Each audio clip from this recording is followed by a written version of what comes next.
All right, is everybody ready for the main event? Yes. All right, so please welcome from Wayne State University, Professor Fran Short. Thank you. Thank you very much. Thanks to Austin, thanks to Anthony, thanks to all of you for coming out today. Can you hear me okay? Yes. All right, great. So I don't have to use the microphone. I should be able to project a fair amount. Now, that last song, Buffalo Springfield song, For What It's Worth, has always been a favorite of mine, and I think it's particularly relevant for what I'm about to talk about today. There's a man over there, he's got a gun, and we want to stop and try to understand why we have such gun violence in this country. And this, of course, gets into what I think is a really important way of understanding why we have the kind of gun violence we have. Not only because of the proliferation of weapons, which is enormous. I mean, there's actually more than one weapon for every man, woman, and child in the United States. And it's the proliferation of weapons often that cause additional gun violence. But let me take you back a little bit, because I think in order to better understand where we are today, I want to think about where we've come from. And a lot of the problems in what we have today seem to have been with us forever, but in fact, they haven't been. There was gun control in the past, and very specific kind of gun control. Certain people weren't allowed to own guns. African Americans, enslaved African Americans, could not have guns. Going back to the very beginning of the American colonies, Catholics couldn't have guns because Protestants dominated. And there was a religious war that had gone on. So there were all kinds of laws that were in effect. The National Rifle Association for 100 years was mostly a sporting club. It changed in the 1970s for particular reasons. Gun laws, the interpretation of the Second Amendment, changed just fairly recently.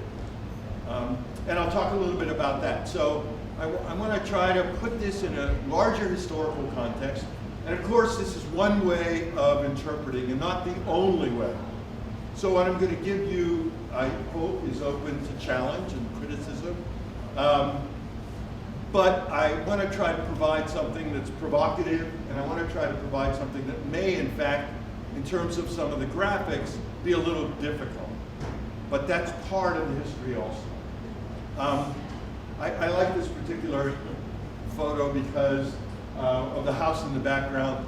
That's not your typical White Castle that we well know from sliders, etc. Although what is significant about that is the castle doctrine, which is that you have the right to protect yourself and your home, has a long, long history. It's just that in the United States now, according to Pew Research from 2013, 61% of US adults who own guns are white men. That's twice their percentage of the adult population. And of those white men, the vast majority were over 35 and self-identified as conservative Republicans. So there's already a kind of bias in among those who are the dominant gun owners.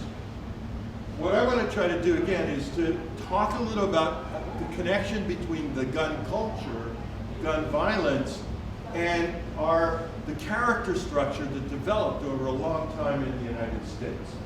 And I think it's important to understand that part of this is, and part of what is offered by one of the analyses, is kind of social psychological analysis of aggression related to masculinity in particular. But I think one of the other elements that's also in that, for what it's worth, is paranoia. Paranoia and fear. For those of you who have seen Michael Moore's Bowling for Columbine, anybody seen that film? There's a wonderful 4-minute animation which is stuck sort of at the beginning, which is Michael Moore's take on why guns are so prevalent. And part of it is over paranoia and fear. And what it becomes is the gun itself takes on not just an instrumental role. This is a weapon that fires a bullet that pierces flesh, but it takes on symbolic power.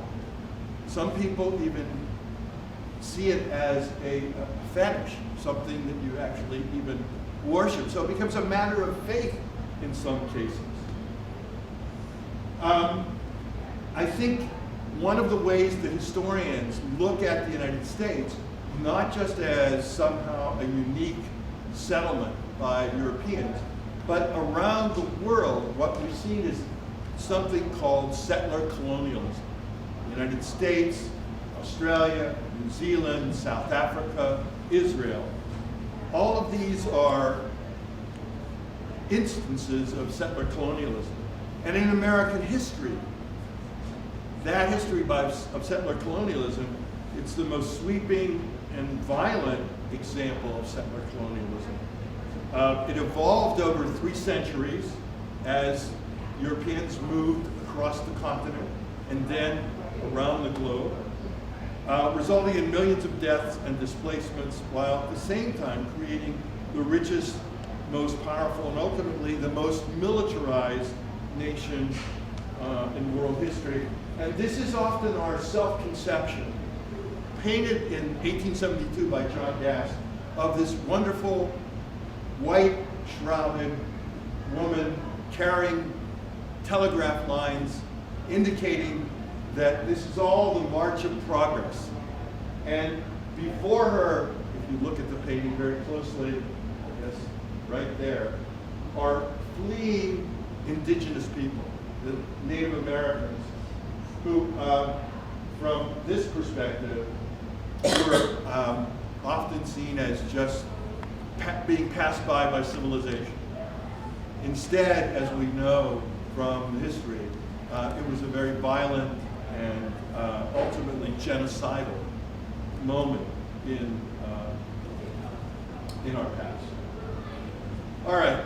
Something that Dr. Martin Luther King recognized in his famous 1967 speech at Riverside Church was that there are 3 evils, essentially: war, militarism, and racism.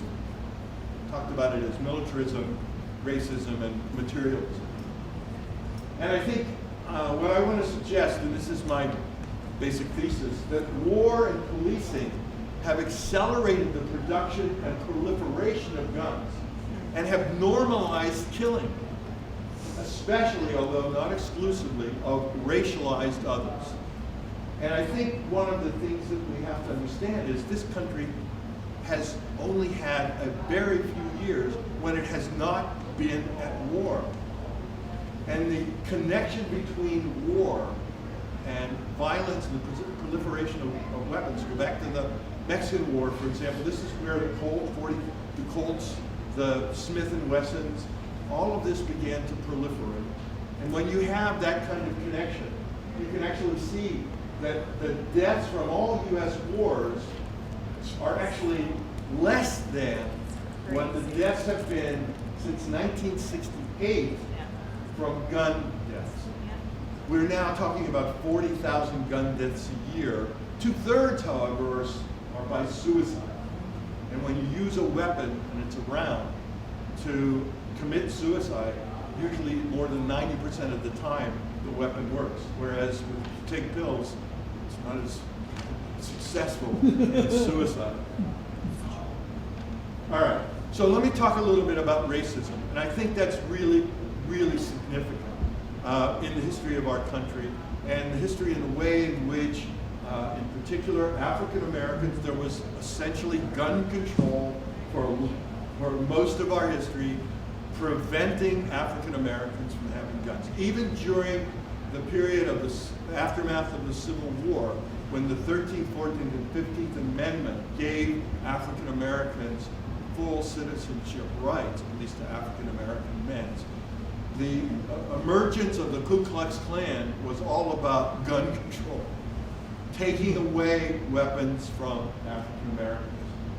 So this is just a little bit of talking about how racial states emerge and how systematic racism operates through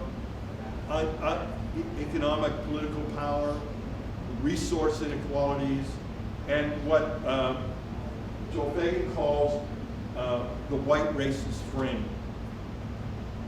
Now these aren't, racism is not something that's inherent in people.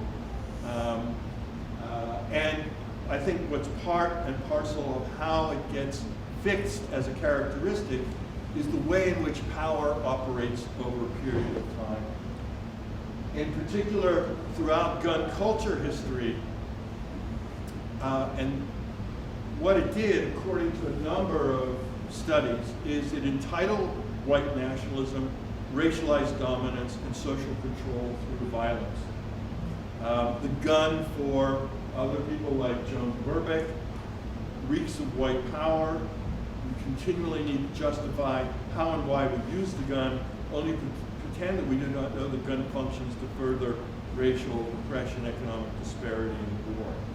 And if there's one book that I would recommend that you read, and this is the problem with all of us professorial types, we like to urge people to read, and we always have a little book list in our head.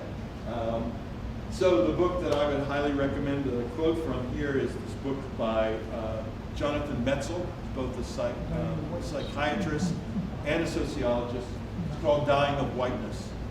The intersecting trajectories of guns, whiteness, and privilege help explain why firearms came to convey particular meanings to specific populations and address why people who feel such privilege was bestowed by guns might be loath to give them up.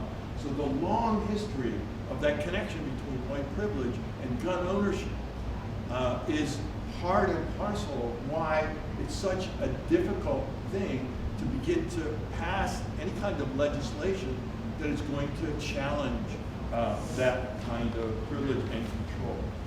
And of course, one of the things that often those who embrace the gun as almost a religious right point to is the Second Amendment, and they invariably get it wrong. Now, they get it wrong because those of us who have studied very carefully the emergence of the Second Amendment as historians know that when James Madison, who was who wrote the Bill of Rights, when Madison, who was also a slaveholder from the state of Virginia, when he wrote the Bill of Rights, what you often had were state militias that in effect were, in particular in the South, operated as slave patrols. These state militias were intended to make sure that there wouldn't be any insurgency by enslaved African Americans. And so what James Madison was worried about, as were the other slave owners in the South, what they were worried about is that the Constitution would give the right for the federal government to federalize militias and take away that state right to use the militias as slave patrols and putting down slave insurgencies. So the Second Amendment, as Carl Bogus points out, the Second Amendment was not enacted to provide a check on government tyranny. That's often the primary rationale that's given, right? We're going to have a Second Amendment so we can protect ourselves against the overreach of any government. Well, that's not how it was developed. Yeah. And throughout most of its history of the Second Amendment, right up to 2008, with the Heller Amendment, with the Heller decision by the Supreme Court and by the writing of Justice Anton Scalia, it overturned what had been all of the legal precedent that said effectively you don't have an individual right to own a weapon. It's lodged in the right of the militia, because that's the language of the Second Amendment.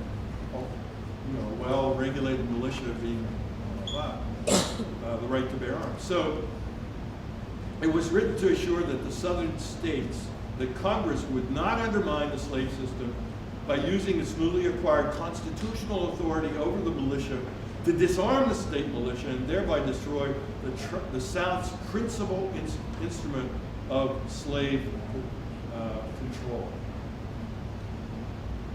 So, what I want to just then briefly examine, and here's where some of these graphic and difficult images come into effect, is what has been the connection between guns, gun control, gun violence, and wars that the United States has waged. In particular, beginning with the war to exterminate Native Americans. And this goes way back to in the American colonies. Now, I should point out, this is also has become a very controversial mural that was in George Washington High School in San Francisco. I don't know if any of you have followed the debates that have gone on about this. This was painted during the 1930s by a left-wing muralist who was connected with Diego Rivera, the famous muralist who painted our mural down in the Detroit Institute of Arts. But it has, I don't know if you can see this, the bottom of the picture is a dead Native American marched over by these pioneers moving forward. And so what you had in colonial America in particular, these Indian wars were unremitting borderland violence that affirmed the increasingly homogenized colonial discourse that framed Indians as unitary and savage foe in the path of civilization, progress, and national independence. And that continued to be the case, right? Not only was that used, these are savages that need to be wiped out, but even right through the war that the United States imposed on Southeast Asia, in Vietnam, often that the country area of Vietnam that was controlled by the National Liberation Front was called Indian Territory. So you can see how deeply rooted, deeply embedded some of this is. So embedded that, of course, what happened to those Native peoples who were living on the plains in South Dakota in one of the worst massacres, the Wounded Knee Massacre. And this had been preceded by other massacres, but this was in South Dakota. U.S. troops were sent in to disarm the Lakota and break up what was the ghost dance. The ghost dance was essentially a religious ritual that Native peoples were doing, hoping that somehow they'd bring back the buffalo that had been slaughtered, deliberately so often in cases because it was part of their plains culture. And there were a peaceful group of men, women, and children who were part of this ghost dance, and they were just wiped out, 300 men, women, and children. The soldiers who were part of this, and you can see these bodies being tossed into this pit. The soldiers who were part of this massacre were given medals by the U.S. Congress. It was only until 1990, as we started becoming a little bit more sensitive to what, in fact, our past was, that the Congress expressed deep regret for the massacre. But there was no compensation. And of course, this was at the same time that George H.W. Bush was engineering a military invasion of Panama, leading to another massacre of some 3,000 poor Panamanians. Now, you know, it's so deeply rooted, that sense of this being justifiable. How many of you know the name of L. Frank Baum? How many of you know Wizard of Oz? Wizard of Oz, right? Baum was a great children's writer, but he also, living in South Dakota, writing for the Aberdeen newspaper, wrote in 1891, after the Wounded Knee Massacre, "Our only safety depends upon the total extermination of the Indians." You know, and this again, we're still dealing with this. You know, 80 years later, there's a standoff at Pine Ridge, again, between the federal government and Native peoples. One of those is arrested and now languishing still in prison. Leonard Peltier, just piling up. Most recently in the pipeline dispute, again, it's part of the long history of wars on native people, that we can just take their territory, run these polluting lines through their sources of food and water. And again, so what you had is, in the War of the Philippines, often the United States would use Indian as a racial epithet, or the N-word as a racial epithet. And there were massacres that were committed by US troops in throughout the Philippines, including shooting children, because it was ruled that anybody under the age of 10 was a potential target. This happened also in Iraq.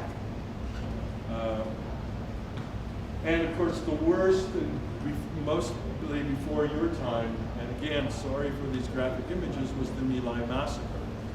This happened in Vietnam in 1968. It was a year before it was finally reported. The only one person found really guilty of this, Lieutenant Calley, who was then pardoned by Richard Nixon. These atrocities continued and are made more heroic with a film like American Sniper. I don't know how many of you have seen that film, based on the Navy SEAL Chris Kyle, who fought in Iraq and who bragged about killing 250 people. And he wrote about them as, again, in racist terms, as raghead savages. This is in his autobiography. Ironically, Chris Kyle was killed by one of his fellow soldiers who had PTSD.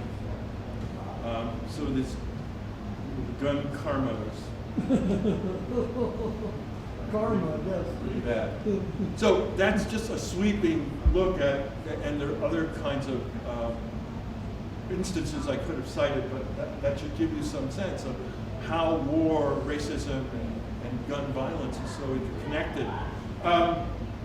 The other element now is to talk about policing in the United States. And I think we've all been more and more aware, and it just happened again the other day. Some woman in her own apartment was shot by a cop. We have any number of instances of, about Michael Brown in Ferguson being shot unarmed. Unarmed kids, Tamir Rice in Cleveland, a 12-year-old kid. So why does this happen so often? Why does it have a history? It has a history because guns and slavery were intimately associated with each other. All slave raiding relied on guns, and all slave holding relied on armed repression. One of the primary threads for the establishment of police forces in the United States came directly from slave patrols, from the protection of white supremacy. And this white supremacist gun violence started, in particular after the Civil War with the KKK and White League. Not only did it attempt to disarm African Americans, and disarm them not just from weapons, but disarm them, lynching them, and disarm them from owning even any property. And it's only fairly recently that we've begun to come to grips with these massacres. These have been white supremacist terror attacks going back to Colfax, Louisiana in 1872, where African Americans were trying to protect their community, and they were essentially wiped out by a white supremacist militia. And when the case went to the Supreme Court found that the few men that had been found guilty were innocent of the charges that had been lodged against them. There's things like aftermath of World War I, East St. Louis, the bombing of the whole city of African Americans in Tulsa, Oklahoma, Detroit race riot in 1943, where African Americans were just taken off streetcars and beaten savagely. I mean, this has a long history, and not just in the South. But that's one of the things we have to recognize. And the fact is that when Border Patrol was set up in 1924, many of those Border Patrol police were members of the KKK. So you can imagine how they approached brown folk on the border. And that, when we see kids in cages today, that has a long lineage. And we have a vigilante violence and state terror, particularly that happened throughout the South and right through the 1960s. People could get literally away with murder because nobody, if they were charged, as in the case of Medgar Evers, the jury did not find his murderer, Byron Del Beckwith, guilty until they finally got a trial in the 1990s that did find him guilty.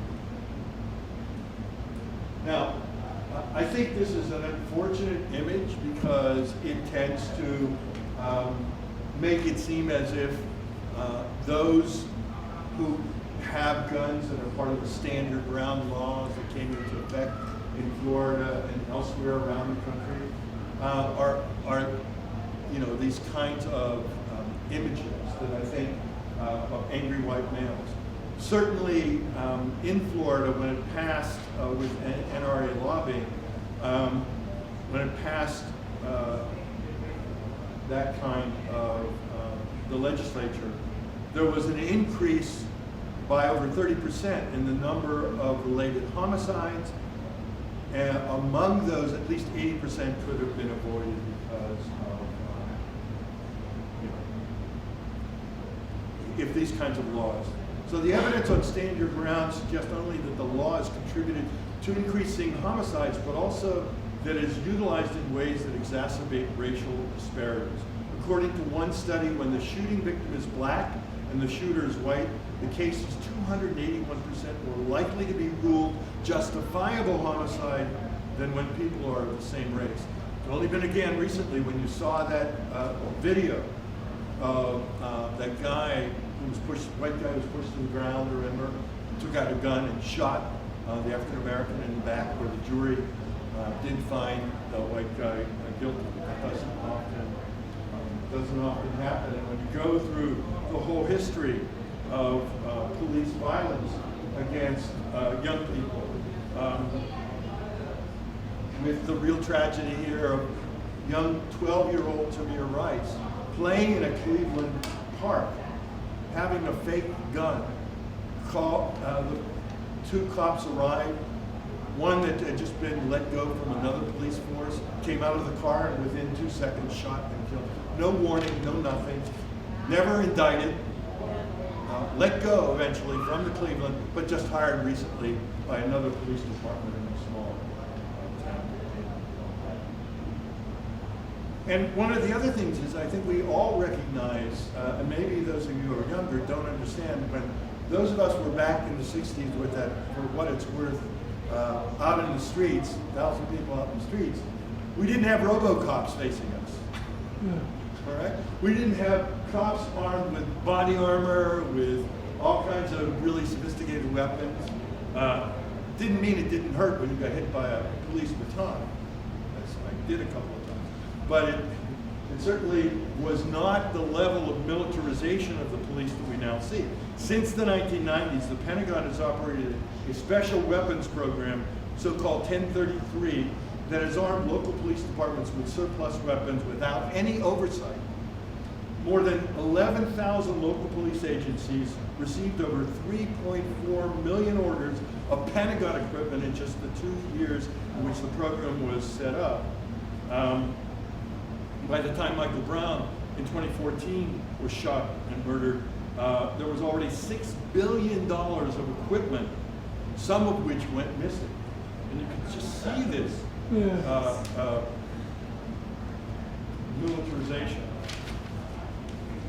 That doesn't mean that all people are, people are not fighting back. And I think it's really important. One of the ways in which not just the African community, but recognizing that kind of police violence. Black Lives Matter has been a significant pushback. Even more importantly, for many young people who are murdered as they are in school. I don't know how many of you, you're probably all, some of you are young enough that you had to do these drills. Anybody in here have to do the drills? Well, my 10-year-old and 6-year-old granddaughter in public school in New York City have these kinds of drills. But the kids in Parkland said, you know, enough's enough. They stood up, formed this multiracial alliance, that brilliant icon of Marching for Our Lives, Emma Gonzalez, and this was a massive mobilization. There are other groups, Moms Demand Action, and I think all of this is part of how we're trying to find a way to address what seem to be almost intractable issues of gun violence in this country. And I think the degree to which we better understand our history, we better understand what separates us when we talk about guns and the gun culture, the better we may be able to find some kind of common ground so that we can finally create a much more sane civilization and one that's finally bereft of gun violence. Thank you.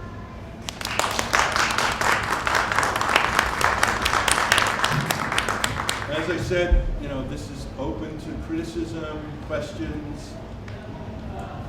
Yes? Oh, the Wounded Knee thing, actually the massacre, when it happened at the U.S. Cavalry, the Indians were going to cross the border into Canada.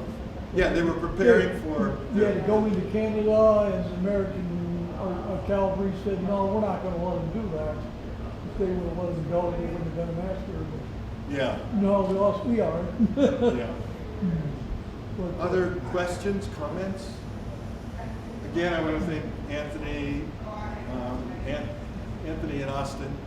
And I want to thank all of you and I encourage you. I think this is a wonderful, wonderful thing for people to come together in a kind of community. You know, they're particularly important for doing the sorts of things that are the objectives of trying to live a better life, make a better world. oh, another thing is they like the stupid president. I hate to call him that, but that's what he is. Keeps blaming mental illness for people shooting. No, it's just angry people mad, and they go to a mall or someplace and decide that, like in Texas, that guy wasn't mentally ill. No, it was racial resentment, Yeah. stoked by the Orange Menace. You know, and we have not a commander-in-chief, but a vigilante-in-chief. And if you look at the rallies that he has, and the language that he uses, Yeah. and the targets, particularly of people of color, it's very frightening. Yeah. Fortunately, I think that's a minority of people who live in this country. I think that the majority understand that we have been a diverse culture for most of our history, that we value that, that we find ways of coming together as neighbors and friends across ethnic, racial boundaries. But we also know that the history of that kind of racial resentment bound up with gun violence is something we need to address. Yes? Where can we get your book? Can we go down to the Oh. Wednesday bookstore? Did Yeah, you bring some? thank you for asking about that. I have a book coming out next month called Weaponized Whiteness on the constructions and deconstructions of white identity politics. And unfortunately, it's published by Brill. They're an old Dutch publishing company going back to the 17th century.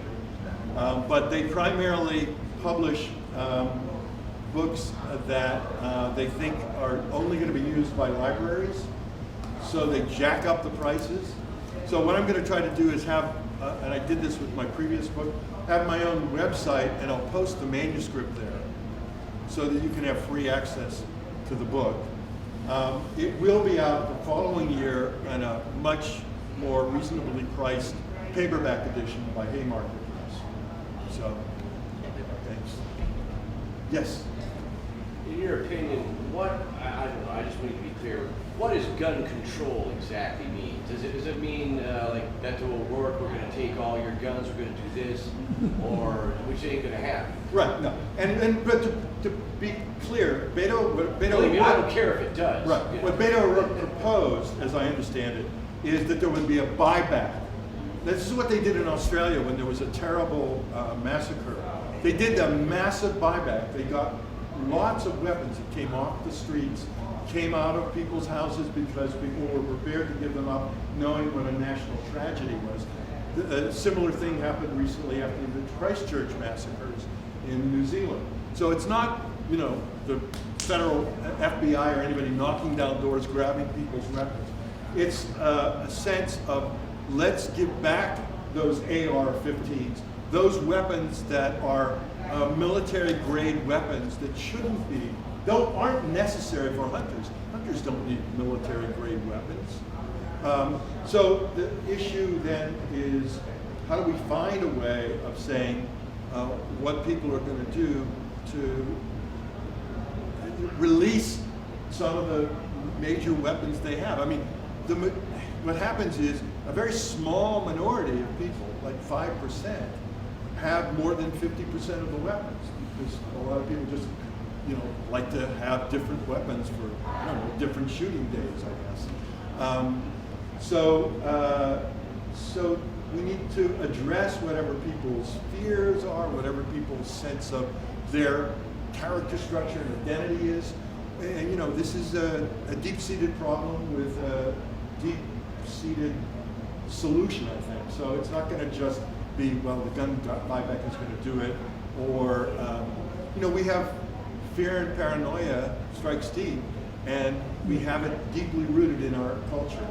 And as we move beyond to better understand who we are as human beings and how we connect with each other, and as we move beyond constantly waging war, I think then we can begin to find more peaceful ways of settling.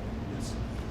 So are you proposing then that we shouldn't have any common sense gun laws because? No, I think I'm not trying to propose anything. I mean, I'm actually, if you want to know my deepest rooted orientation, which is my own bias, I'm an abolitionist. It goes way back to abolition.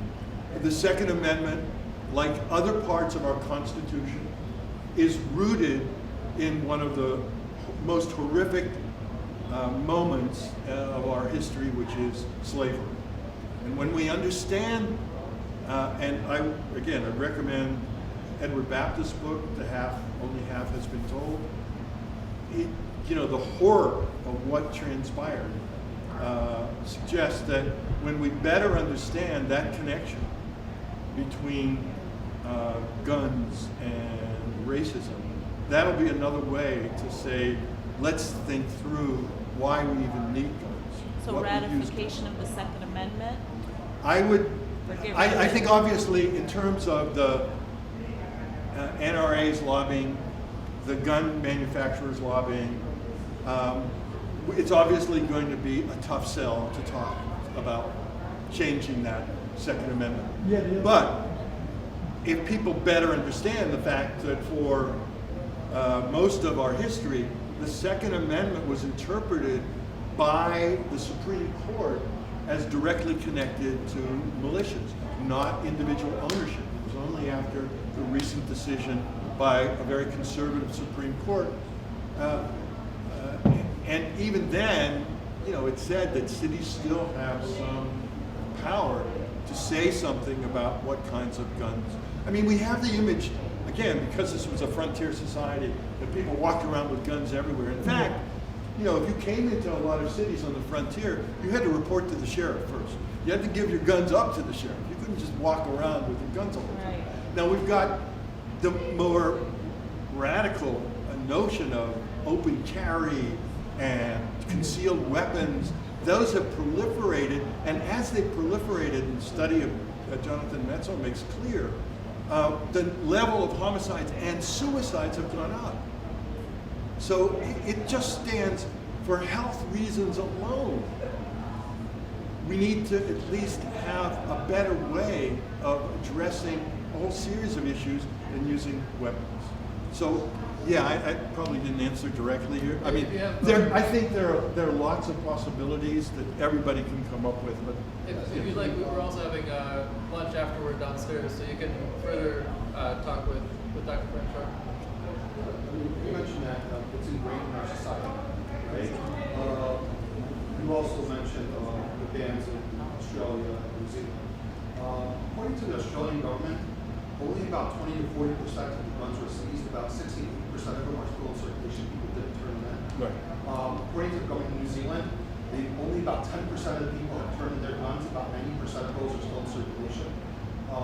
What makes you think that in a country where it's part, and it's not part of their culture, what makes you think that people will turn them in here? I mean, isn't having forced seizure of guns just going to guarantee that the only people who keep them are the people who don't care about the law? Right. Again, I want to separate out the idea of forced seizure. I don't believe in forced seizure. I don't believe in That's people's what it is. forced. I don't believe in forced seizure of people's property. I don't believe in forced seizure. Okay.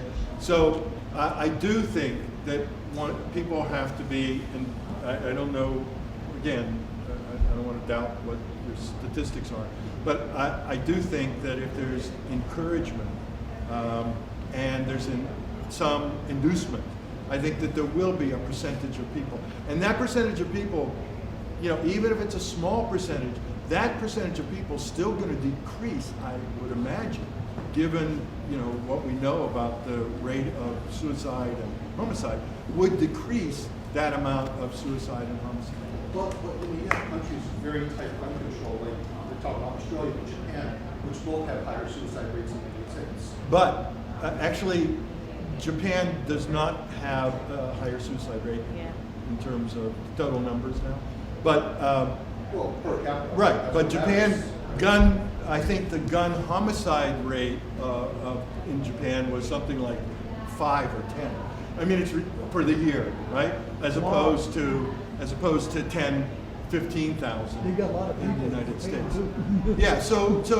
Yeah, I think when you have a proliferation of guns, when you have war, when you have this kind of racial resentment, all of that leads to a greater degree of gun violence. When the only country I think that comes close to the United States in gun violence is Yemen, where they've been at war for a long time too, and they have some very deep both ethnic and religious splits in that country. So I do believe there's such things as common sense violence. I think the polls suggest that overwhelming number of people think that there should be background checks, universal background checks, etc. We have 5,000 gun shows a year. There's lots of loopholes that could be closed to make sure that there isn't just the quick sell of guns. So there are things that can be done, and I think the common sense things that I think would have a good effect. But I have a more utopian vision of what's possible. So you'll have to check me on that. And thank you for doing that. Yes. And then I'm very interested in what the history you talked about, and if you think, I don't know what your experience has been with this author that you quoted Jonathan says, Metzl. that he's talked with African American communities. I don't know what your experience with that is in your book and your research, but I'm a member of Moms Demand Action for Gun Sense in America. Good, thank you. And we're struggling with this question of the racial diversity, and that we're stereotyped as mostly a white woman's Exactly. group, and finding resistance. Do you think that there is some resistance in the African American community to even common sense gun laws because of this fear of not being able to protect themselves? I think the history of African Americans under siege Yeah. does suggest that there is that concern. And it's been particularly exacerbated by the continuance of police violence against unarmed black kids. So, you know, I grew up in the 60s.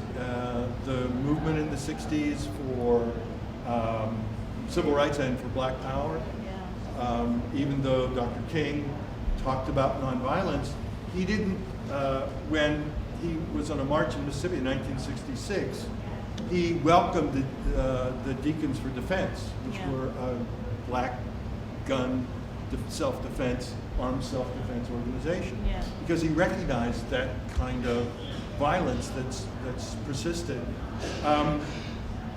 I think the degree to which, too, more and more things have been privatized, public monies have been, have been diminished in some sense. People feel maybe the police are not the resource that they want to rely on. But I think that in the March for Our Lives, there was an incredible racial diversity.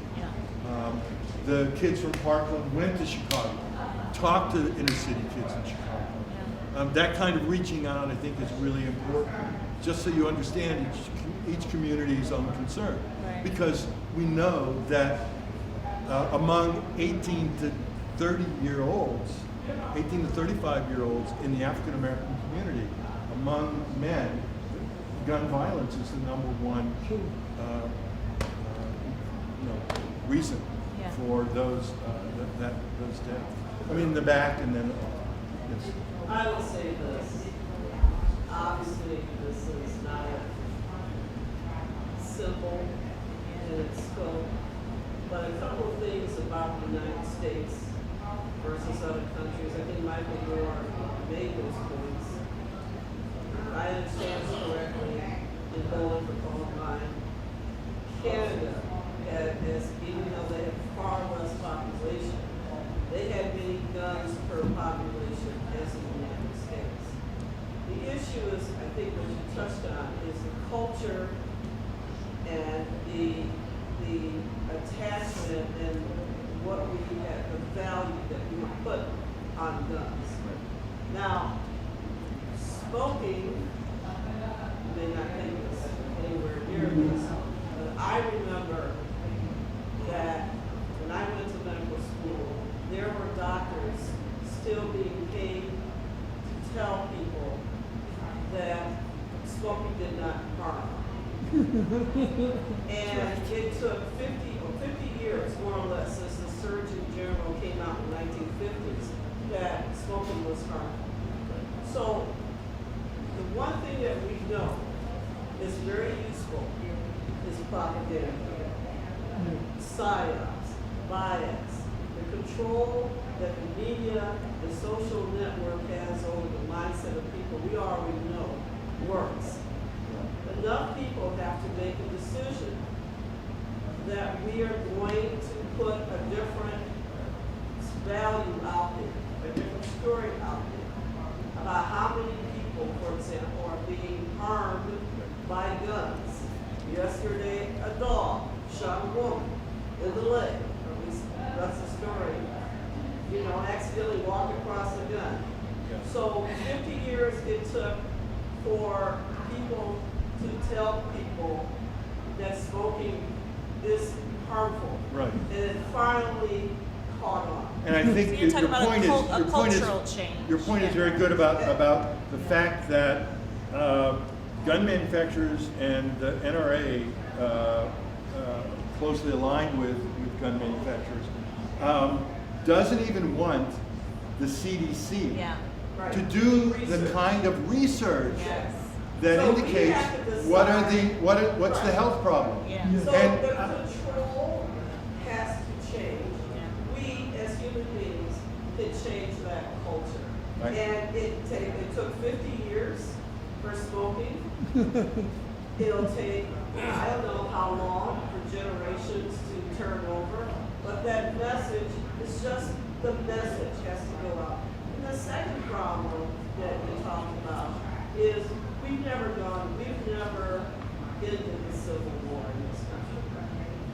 We have never acknowledged what really happened. We have so many folks that believe that the Civil War was a war against Northern aggression, I guess it's called by a lot of people. In Rwanda and in South Africa, you had people going door to door apologizing for the atrocities that they caused each other. Instead, we have the cause movement. We have the opposite happening in this country. So until we recognize what really our history is in this country, that is always going to be lurking as far as your part is concerned. Right, and I think South Africa is an interesting model. They had a Truth and Reconciliation Commission that was set up to deal with that history of apartheid and with the violence that was part of it. Yeah, and I think we need that sort of thing to recognize what that history has been in this country, and how we grapple with reconciliation, what that means psychologically, socially, culturally, economically. Well, again, thank you. One final question. He had his hand What I up. was going to say is, I was looking for the chart, I don't have my phone anymore, but if you actually look at homicide rates in Australia, they were declining in years before the ban, and then after the last stage of the ban took place, homicide rates actually went up slightly for a year or two. I mean, people will basically look at how gun control works is when it's a country that already has a homicide rate of roughly 1 per 100,000, about a fifth of the U.S. But whenever gun control laws are implemented in countries that have skyrocketing homicide rates, it does nothing. Yeah, I was thinking about the suicidal thing that was brought up in Japan. The fact that they don't have the guns and their suicide rates are high. So if they had guns, it just would make it easier for them. But that's not causing them to stop having suicide. Right. I would just end with It's specific about I guns. just end with. Sorry. You're speaking specifically about guns, right? Right. So you're talking about the rates of those. Yeah, so let me just finish by saying that in Jonathan Metzel's book, what he does a comparative study of Missouri that passed all of these, very lax gun laws, which allowed open carry, et cetera, and then looked at Connecticut in particular after Sandy Hook, and studied what the rates of gun violence, homicides, and suicides. And in his study, rates of suicide, homicide went up in Missouri, and they were depressed in Connecticut. Again, I think part of the ability of having this kind of discussion is looking at what are the different perspectives that people have, the studies that people have done, trying to better understand what's the best way to develop sane gun laws. Thank you. Thank you.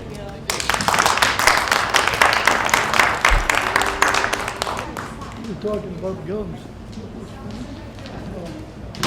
You ever remember the video with Austin. Robin James?